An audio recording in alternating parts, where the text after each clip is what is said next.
Počivajte v miru, senator Lindsey Graham. Vsa Izrael žaluje za vašo prezgodnjo smrtjo. Islamska republika pa ne. Naj vam povem o upadu števila strank. Jaz, ameriška vojaška senatorka in protairanska senatorka, želim veliki naciji Iran veliko sreče.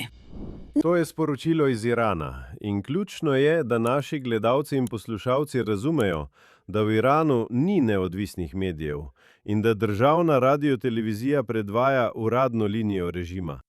Uradna linija je, da so ZDA veliki satan, Izrael je mali satan in da smo vsi zlobni ter da nas je treba uničiti. In nihče ne bi smel imeti iluzij o tem. In resnica je, da ga je imenovala za vojnega hujskača in sovražnika Irana. Kakšna je resnica? Ljubil je svojo državo, Združene države Amerike. Razumel je pomen odnosa z Izraelom. Verjel je v aktivistično zunanjo politiko, da bi morala Amerika odigrati pomembno vlogo v svetu. Vsem antisemiti, vsem izolacionistom, ne verjamem. Pozabite, nisem z vami, sem z Izraelom. Z Izraelom bom do zadnjega dne. So najboljši zaveznik, na katerega lahko upamo. Tragično je, da takrat, ko je to rekel, ni vedel, da je njegov konec blizu. In to, da držal je obljubo, da bo stal ob Izraelu do svojega zadnjega dne. Prav tako moramo omeniti, da je Islamska republika med pogrebom ajatole Alija Hameneja prejšnji teden.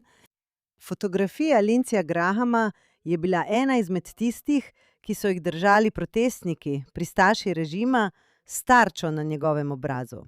Med drugim seveda tudi za predsednika Trumpa in premierja Netanjahuja.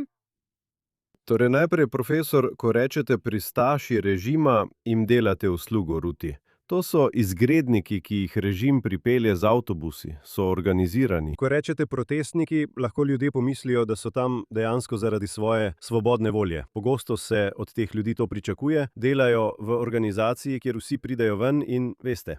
Torej, protestniki je napačna beseda. Ne vem, katera je prava beseda, ampak če podpirajo režim in imajo slike Lindseyja Grahama s tarčo, ja, to so izgredniki.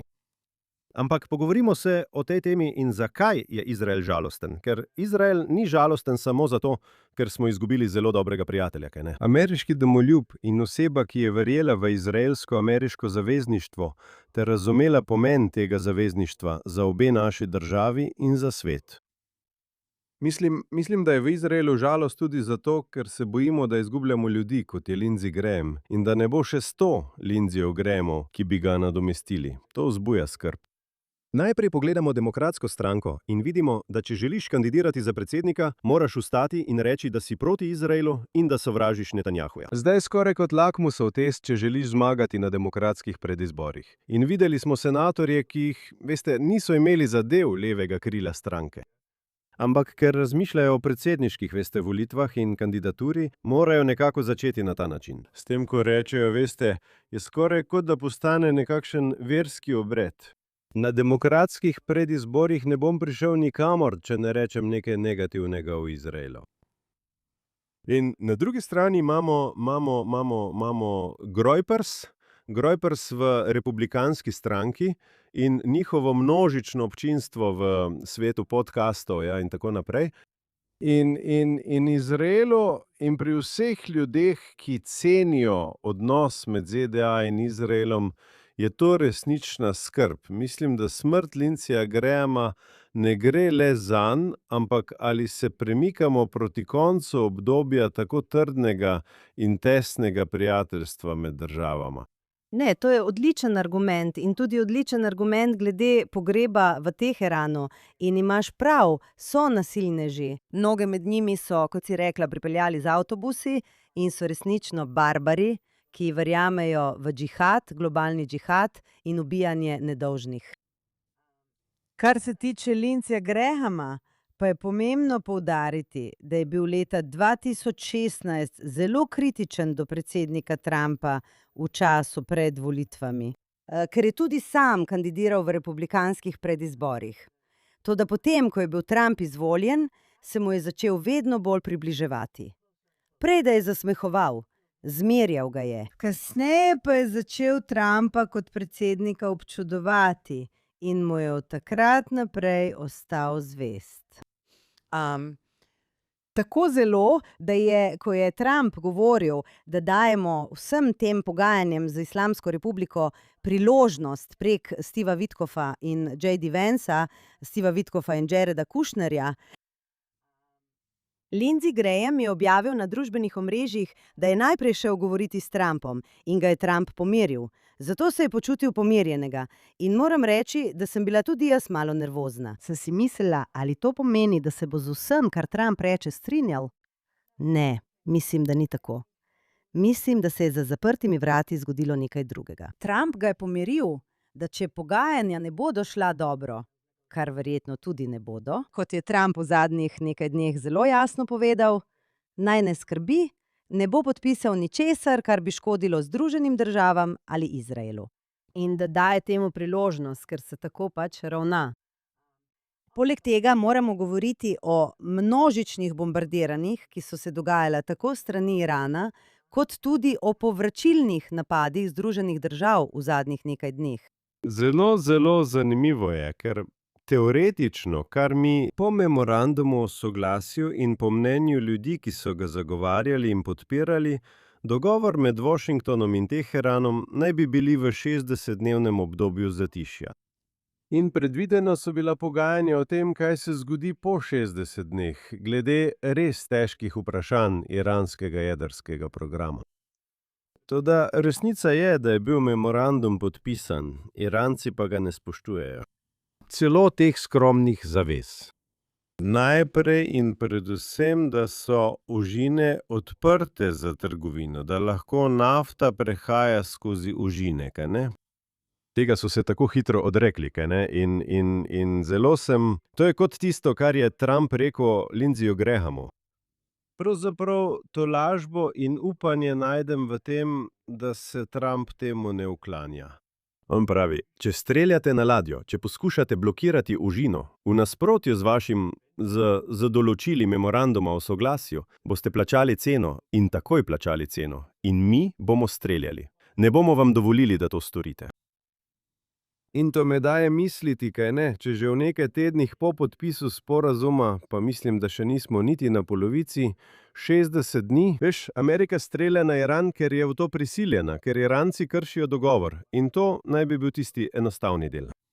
Če sploh kdaj pridemo do resnega dela, resne razprave, mislim, da ti to ne daje veliko upanja, da bodo Iranci kakorkoli popustili na način, ki bi ustrezal ameriškim stališčem. Seveda ne, ker potem to ne bi bili oni, ne bi bil ta režim, če bi pristali na kakršenkoli kompromis. Sicer pa je bil sam memorandum o soglasju grozen. Grozen v korist Teherana. In pravzaprav sem zdaj olajšana, da to prihaja na dan, ker ko so ga podpisali, sem bila povsem pretresena, da so Združene države podpisale takšen sporazum z njimi. Mislim, bil je grozen sporazum. Najprej, nočeš jim dati 60 dni za karkoli. Drugič, držali so Hormuško ožino kot talko. Torej, to je bilo kot pogajanje v talški krizi, prav? Oni imajo vse adute, Amerika, največja velesila na svetu, pa se mora pogajati s temi barbari. Torej, že to samo po sebi je bilo slabo. Ampak iransko stališče je bilo, da so ZDA kršile ta sporazum, memorandum o soglasju. In kako? Tako, da so podpisali ločen sporazum, posredovali pri ločenem dogovoru med Izraelom in Libanonom, da bi zaščitili libanonsko suverenost pred Hezbolahom, ki je iranska posredniška sila. In po mnenju režima v Teheranu je to prepovedano, gledano z vidika memoranduma o soglasju, ker naj ne bi škodovali nobenemu iranski proksi skupini ali iz kakršnih koli drugih smešnih razlogov. Torej, bistvo je, da je sreča, da so to kršili, ker je to samo po sebi prava farsa. Torej, rekel si, da so se pritoževali glede mirovnega okvira, ki je bil dogovorjen med Izraelom in Libanonom pod ameriškim pokroviteljstvom.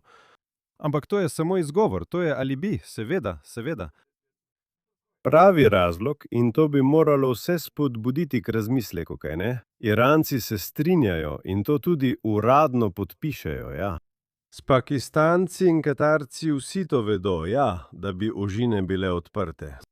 In za večji del sveta, ki jih ne briga za človekove pravice v Iranu ali spremembo režima ali iranski jedrski program, čeprav bi jih moralo, ampak so drugje, skrbi jih cena nafte. Če živiš v Indiji ali na Kitajskem, te skrbi cena nafte. Če živiš v Ameriki, te verjetno tudi skrbi cena nafte. In celotna ideja, in zato je Trump pristal na kompromis, ker je dobil dogovor, ki je odprl užine. In rekel je, da bodo cene nafte močno padle. In potem Iranci ne izpolnijo te zaveze. In mislim, da to samo kaže, da ne bi smeli imeti nobenih iluzij. Da nimaš teh nobenih iluzij, ampak res ne bi smelo biti nobenih iluzij o tem, s kom imamo opravka. In rekel bi tudi naslednje. Če bo kdaj prišlo do dogovora s tem groznim režimom glede jedrskega vprašanja, bo to samo zaradi vojaškega pritiska. To je samo zato, ker menijo, da nimajo izbire. Ali pa, če uporabim Trumpove besede, so poraženi. Prisiljeni so v to, ker se bodo izmikali, zvijali, izmuznili kot kača. Naredili bodo vse, da bi kršili dogovor, tudi če se z njim strinjajo. In zato je pod tem režimom edini način, da dosežeš karkoli, kar omejuje njihov jedrski program, ta, da jih v to prisiliš. Torej, z ogromno silo.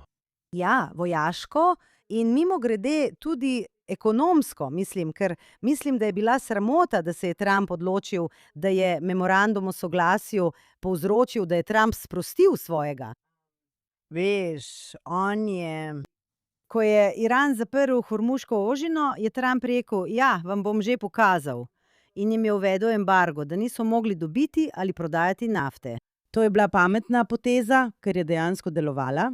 Verjamem, da je ekonomski pritisk deloval, a težava je bila, da so Američani pritiskali na Trumpa. In morda upravičeno, karkoli želite reči, so se cene nafte dvigovale. Ampak zanimivo je, da sta glede tega dve zanimivi stvari. Ena je ta, da je trg nafte, tako kot borza, zelo psihološki.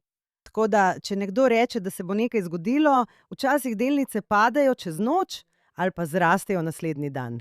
Enako se zdi, da se dogaja s ceno nafte. Takoj, ko Trump reče, v redu, ta ožina bo odprta, kar naenkrat rečejo, da je nafta padla na to in to ceno, za sod. Naslednji dan pa je nafta spet na tisti ceni. In to se zgodi, še preden je sploh možnost, da bi nafto kam premaknili, čez ožino ali ne. Tako da opažam, da je veliko tega psihološkega. Torej, očitno bi trajalo nekoliko dlje, da bi cena nafte padla. 5 minut potem, ko Trump nekaj napove, to še ne pomeni, da nafta že teče, kaj ne? Torej, to je ena zanimiva stvar, druga pa je, mislim, da moramo res govoriti o tem, kako v zadnjih dneh smo povsod videli bliskovite akcije iranske revolucionarne garde. Ladje v Hormuški ožini, Katarju, Bahrajnu, Omanu. Kje še? Emirati. V Gani, ki je en kraj, kjer niso napadli niti Iran, niti Hezbolah, niti Hutiji, niti Hamas, niso merili nanj, niso izstrelili nanj. V Gani, katera država je to? To je seveda Izrael in lahko ga dodaš na seznam držav. Oni. Napadli so tudi Jordanijo, ki je soseda Izraela. Sem pozabila omeniti. Očitno so napadli ameriško bazo v Jordaniji. Ja. In mislim, da je to pomembno. Zakaj ne napadajo Izraela? Ker nas nenadoma ljubijo? Seveda ne. To je dobra, stara moč. Veš, Hillary Clinton je veliko govorila o mehki moči. To nima nobene zveze s tem primerom, nima nobene zveze z mehko močjo, to je trda moč. Prav jih skrbi, in to upravičeno, da če bi izstrelili raketo na Izrael, bi imel Izrael izgovor, da udari nazaj, in to močno. In če citiram predsednika Trumpa, ni treba, da bi bil odgovor sorazmeren. Ni treba, da bi bil sorazmeren s škodo, ki so jo povzročili Izraelu. Z drugimi besedami, že samo dejstvo, da so napadli Izrael. Tudi če bi se strelili to raketo, je to napad na to državo. In Izrael bi lahko odgovoril, mi pa bi lahko odgovorili tako, kot bi se odločili. In mislim, da to straši Irance. In tukaj povem vsem tistim Evropejcem in drugim, ki so leta govorili, to je mehka moč. Poskusite jih spoznati in razumeti, ko imate opravka z ljudmi, kot so Iranci. Moraš biti odločen, moraš imeti moč in oni morajo verjeti, da si pripravljen uporabiti to moč, če te napadejo. In Izrael je bil varen v zadnjih nekaj dneh, ko so potekali vsi ti spopadi, vsa ta izmenjava ognja. V zalivu, ja, in še dlje. Jordanija je v našem delu sveta, ni v zalivu, kaj ne? Ni nadomestila za tradicionalno vojaško moč in za voljo ter zavezanost, da jo uporabiš, ko je to potrebno. Nima smisla imeti vso to moč, če mislijo, da je nikoli ne boš uporabil, kaj ne? Tvoja grožnja z odzivom ali povračilom mora biti verodostojna in verjeti morajo, da samo čakaš na priložnost, da jo uporabiš. In do zdaj je Iran v odnosu do Izraela se delal prijaznega, ne zato bi nas imeli radi, ampak ker se nas bojijo. To sega nazaj do Machiavellija.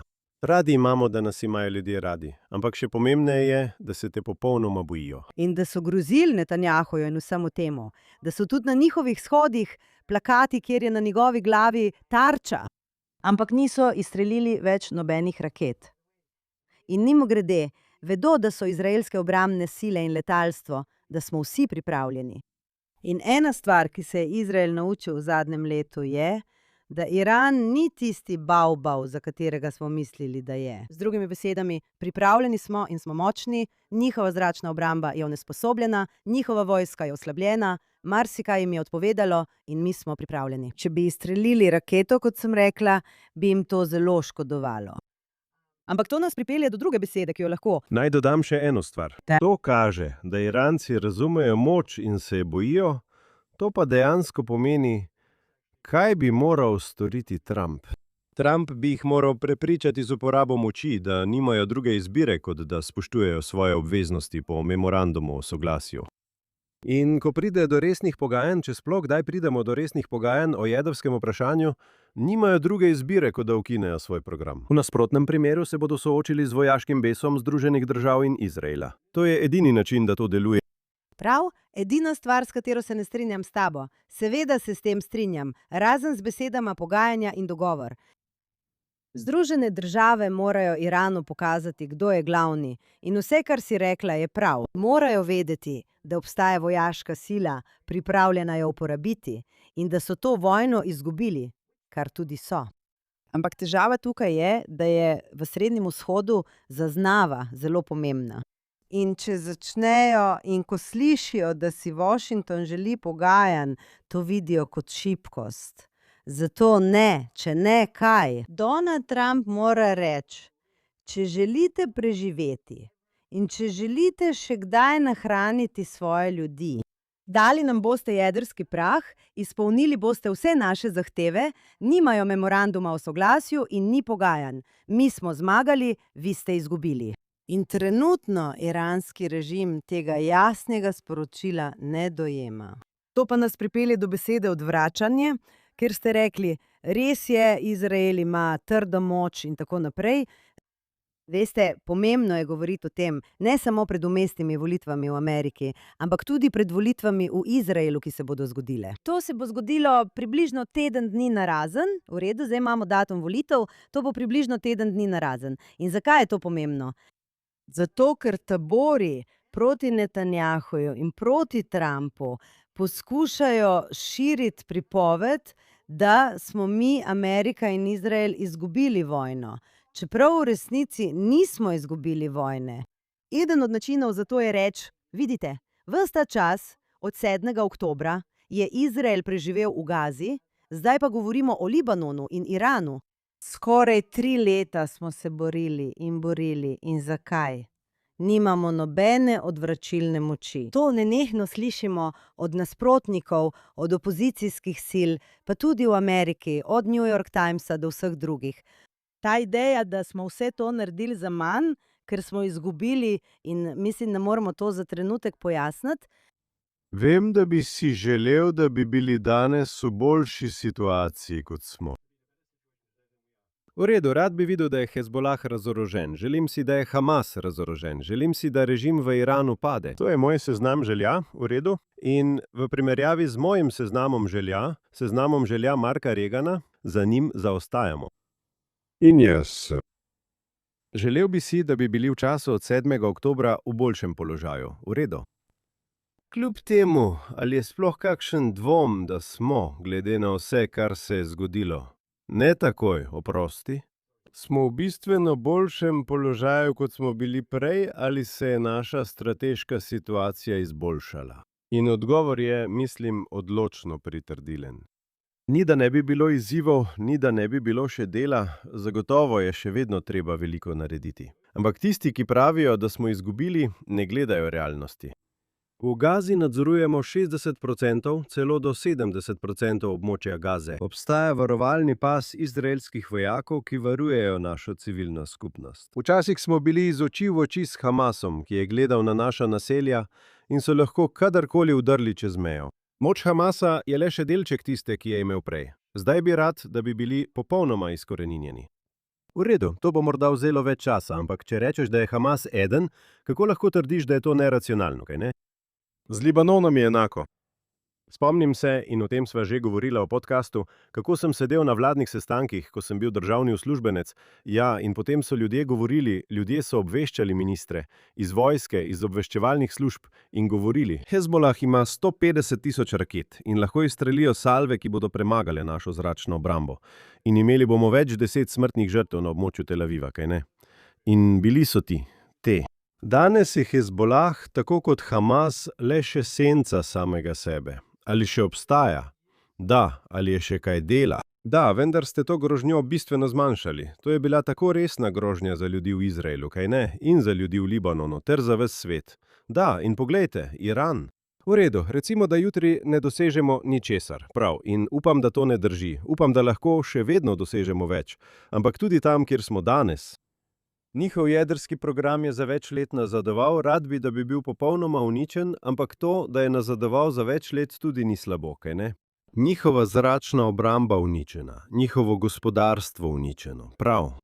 Iranci bodo leta porabili za obnovo, kaj ne? Pošteno smo jih zavrli. Glavno je, to si zapomnim. IAEA je pred lanskoletnimi napadi povedala, da so bili le nekaj tednov oddaljeni od zadostne količine obogatenega urana za bombo.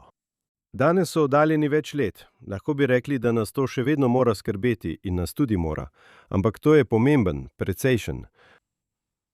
Razlika med tem, da si nekaj tednov oddaljen od zadostne količine obogatenega urana za bombo in tem, da si oddaljen več let. Torej, vse to, kar smo pravkar izgubili, in da je bilo to zapravljanje časa in truda. In da so sovražniki zmagali, naši sovražniki. Še vedno imamo več dela pred seboj, vendar je reči, da to izgubljamo, neracionalno. No, to je namenoma prav, ker morate biti pozorni na ljudi, kateri glasovi to govorijo. In to so glasovi, ki nočejo priznati zaslug vladi Izraela ali ZDA. Uprava, trenutna vlada Izraela in trenutna vlada, ameriška uprava, nikakršnih zaslug za karkoli doseženega.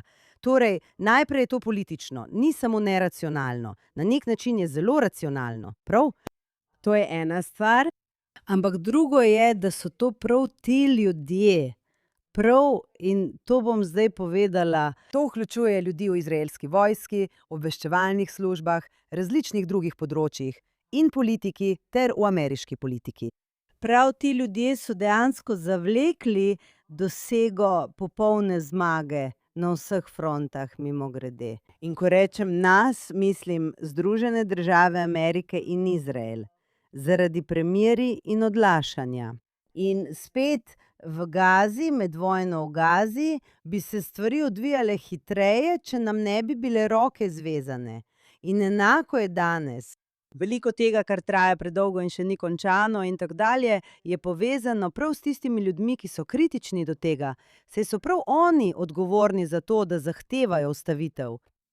Tako da na nek način želiš reči, poslušaj, ne moreš imeti obojega hkrati. Ne moreš reči, veš, v redu, dali vam bomo še 60 dni in moramo voditi diplomacijo, potem pa biti kritičen do dejstva, da še ni konec, prav? Ker bi lahko upoštevali vojaške uspehe zadnjih 2 let in pol. Mislila sem, da če bi začeli od vojne v Gazi in nadaljevali do danes, bi dosegli veliko več, če se ne bi tolikokrat ustavljali na poti. In to ni krivda ljudi, ki so želeli reči ne, zdaj ni čas, da se ustavimo, zdaj ni pravi čas. Ampak v redu, naša odvračalna moč je še vedno boljša. Izraelova odvračalna moč je veliko boljša in dokaz za to je očiten. V redu. Na nas že zelo dolgo niso izstrelili nobenih raket. v primerjavi s preostalim delom regije.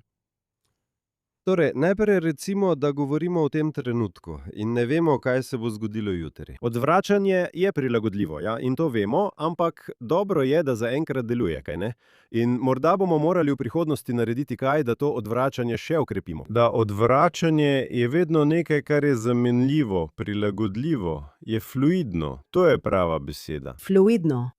In tudi, mislim, Iranci in, veste, Hamas in Hezbolah, tisto, kar imenujejo os odpora ali os terorja, kakorkoli želite imenovati, mislim, da počnejo stvari, ki so nori. Kot ste rekli na začetku tega podcasta, proti začetku, ste rekli, da je bil memorandum o soglasju med Iranom in Združenimi državami v korist Irana, kaj ne? In vendar ga še vedno kršijo ti ljudje, kaj ne?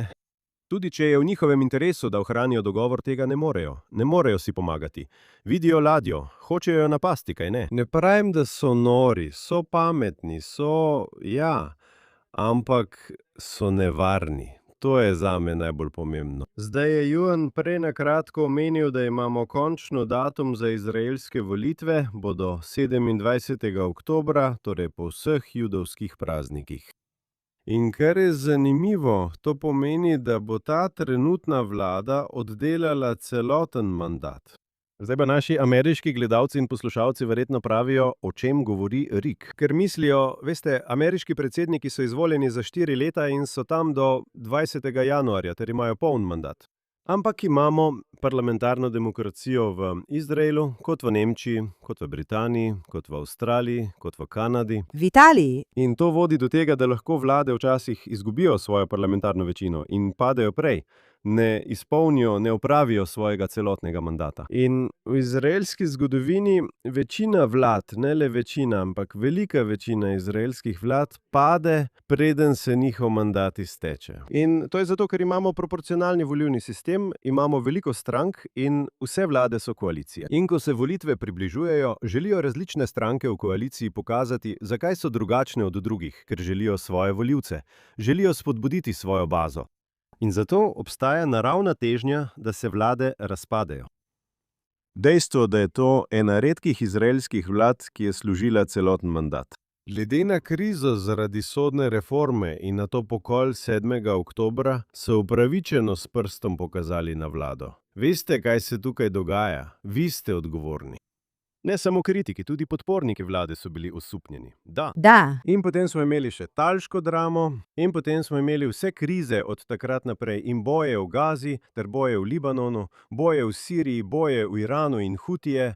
In mislili bi, da bi ta vlada morala pasti že prej. In to bo, ironično je, da se je izkazalo, da je to ena najbolj stabilnih vlad v izraelski zgodovini. O tem ni dvoma. Želim končati z eno zanimivo mislijo, glede katere še ne vem, kaj si mislim. Ampak ali ste vedeli, da je bil eden od razlogov, zakaj so se odločali oziroma je bilo sporno, kateri datum v oktobru se bo to zgodilo? In bili so vladni predstavniki, ki niso želeli, da bi se to zgodilo 27. oktobra, ker jih številka 7 spominja na 7. oktober. In veste, o tem so dejansko razpravljali, kot sem rekla, da bi morda moral biti 6. ali 8. Ne vem, možno je. Nisem pogledala, kateri dan v tednu je to, ampak veste, kako so volitve v Ameriki običajno ob torkih in podobno. Ampak dejansko je bila razprava o tem, kot da, kaj? Ne razmišljamo o 7. oktobru vsako minuto, odkar se je to zgodilo. Mi pa ne potrebujemo številke 7, da nas na to spomni, kaj ne? Sploh ne. In mislim, da je druga dobra novica ta, da imamo volitve in imamo datum, kar pomeni, da lahko vsi Izraelci zdaj načrtujejo svoje oktobrske počitnice, ker Izraelci, za razliko od Američanov, Avstralcev in drugih, ne morejo glasovati v tujini. Na dan volitev moraš biti v Izraelu, da lahko glasuješ. In zato obstaja razlog. Mislim, da sva o tem govorila v prejšnjem podcastu. Ampak to pomeni, da lahko zdaj odpotujejo, lahko sem v tujini, lahko grem na obisk, lahko grem na pohod, lahko počnem, kar želim. Če sem nazaj tukaj 26., da glasujem, 27. je vse v redu. Z eno izjemo. Ena izjema. Ena izjema je, ker sem se tudi sama tako počutila. In imam sorodnike, mislila sem, v redu, zdaj pa lahko pridejo sem ali karkoli. Ena izjema je, če pride do ponovnega izbruha vojne. In so zaprli letališče. Približno takrat. Zdaj lahko zaprejo letališče ali pa, če ste na letu, tudi če ste na letu El Al, ki leti, obtičite. Videli smo toliko ljudi, ki so obtičali, bodisi v Izraelu ali v tujini. In zato imam tudi jaz glede tega pomisleke, ker do oktobra ne vemo, kaj se bo zgodilo. Ne vemo, kot si rekla, niti ne vemo. Naš podcast bi lahko bil zastarel, ko bo predvajan glede odvračanja, glede vojne. Torej ne vemo, ampak to je zadržek. Ampak zaključil bom z eno točko, ker nam je zmanjkalo časa. Vsi domnevajo, da če jih bo Trump želel močno udariti, bo to storil po vmesnih volitvah. Pravilno, to je običajno. Morda je napačno, ampak to je splošno prepričanje, ki obstaja, kaj ne, da lahko udari. Ko bodo vmesne volitve za njim, lahko tvega vse, kaj ne? Kar pomeni, da obstaja možnost, da bo do tistega prvega tedna novembra morda mirno. Razen, če mu ne pustijo nobene izbire, prav? Še en poskus atentata. Na njegovo življenje je bilo že nekaj poskusov atentata. In še ena stvar. To ne pomeni, da Izrael ne bo tarča ali da Izrael ne bo streljal na Iran. Tega dela ne vemo. Imaš prav glede Trumpa, morda in morda ne. Ampak to nujno ne pomeni, da Izrael ne bo spet v situaciji, ko bomo v zakloniščih. Ampak če bi ti rekel, očitno je šlo za iransko provokacijo, veš, ampak z vidika Netanjahuja ne vidim, da bi naredil kaj takega teden dni pred volitvami, če bi mislil, da bi to lahko kakorkoli škodilo Trumpu. S tem se popolnoma strinjam in seveda tudi on ne bi želel narediti česa tik pred našimi volitvami, ker ne bi želel, da bi ga obtožili, da to počne zato, da bi si nabral politične točke. To njegovi sovražniki vedno pravijo. Kadar je v dvomih, Netanjahu začne vojno in potem dobi več glasov. To je nesmisel. Ampak to je nekaj, kar si predstavljam, da bi upošteval. In prepričan sem, da bomo v prihodnjih tednih in mesecih še več govorili o izraelski politiki. Upam, da bomo to počeli na način, ki ne bo dolgočasil naših zvestih poslušalcev in gledalcev. Upajmo, da ne do naslednjega tedna. In ti boš potovala. Torej, bova to počeli tako, da bom jaz v studiu, ti pa v tujini. Pravilno. Jaz bom to delala s svojim prenosnikom. Veselim se pogovora s tabo takrat, Ruti. Enako, Mark.